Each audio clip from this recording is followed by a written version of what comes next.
왜 우리가 명상을 해야 될 것인가? 우리는 삶이 유한하기 때문에.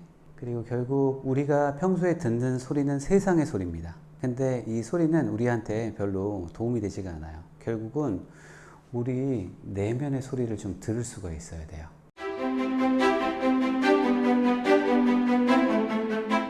예전에 저 같은 경우에는 제가 만약 힘들 때 제가 뭐 때문에 힘든지를 잘 몰랐던 것 같아요.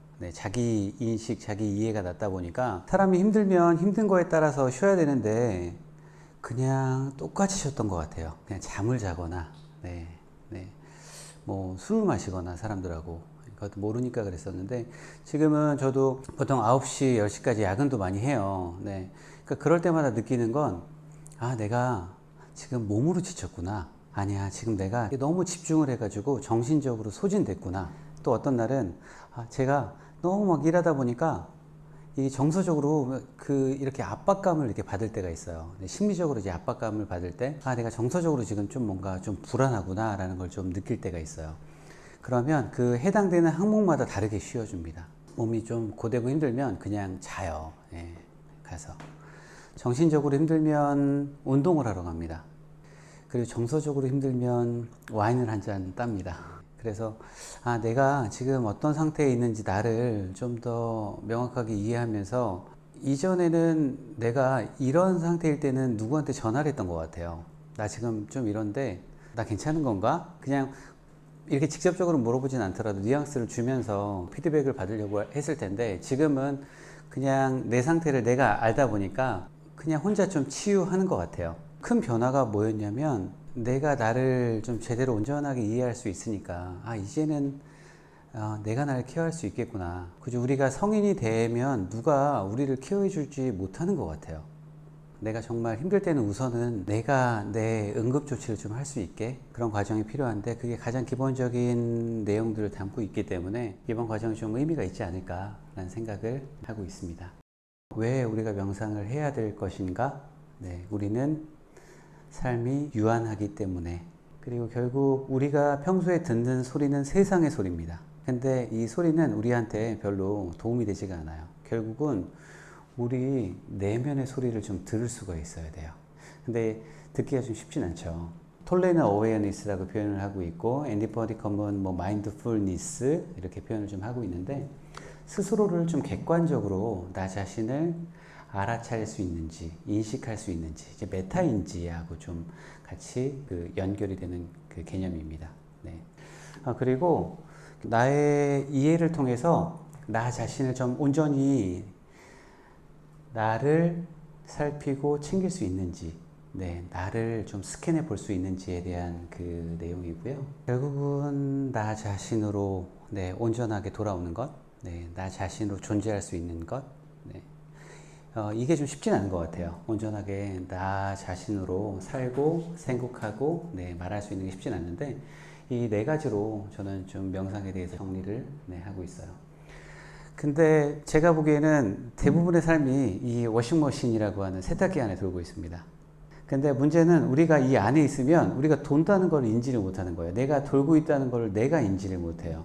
내가 이러한 상태였던 것 같다 라고 해서 스스로가 이 세탁기 속에 돌고 있다는 걸 인지하는 것 자체만으로도 세탁기 속에 나올 수 있는 방법이거든요. 그래서 정말 내가 세탁기 속에 지금 돌고 있는 건 아닌지.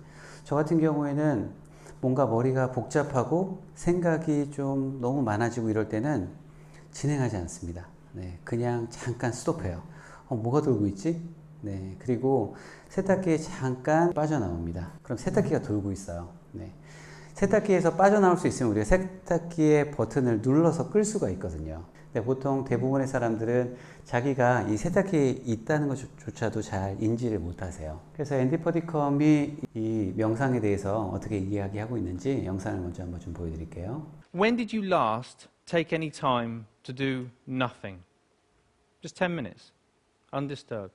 And when I say nothing, I do mean nothing. So that's no emailing, texting, no internet, no TV, no chatting, no eating, no reading. Not even sitting there reminiscing about the past or planning for the future. Simply doing nothing. And yet, we don't take any time out to look after it. In fact, we spend more time looking after our cars, our clothes, and our hair than okay, maybe not our hair, but you see where I'm going. The result, of course, is that we get stressed. You know, the mind whizzes away like a washing machine going round and round, lots of difficult, confusing emotions. And we don't really kind of know how to deal with that. And the sad fact is that we are so distracted that we're no longer present in the world in which we live. We miss out on the things that are most important to us. And the crazy thing is that everybody just assumes, well, that's the way life is, so we just kind of got to get on with it. But that's really not how it has to be. But instead, learning how to be in the here and now, how to be mindful, how to be present. I think the present moment is so underrated. It sounds so ordinary.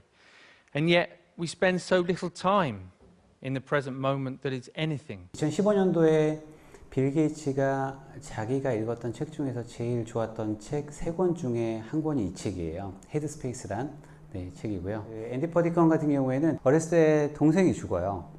이 책에서 이제 설명되는 것처럼 동생이 죽고, 또 고등학교 때 이제 사귀려고 했던 여자친구가 죽고, 대학교 때 친구들하고 펍에서 술을 마시고 나오는데 트럭이 돌진해가지고 친구 2-3명이 깔려 죽어요. 눈앞에서.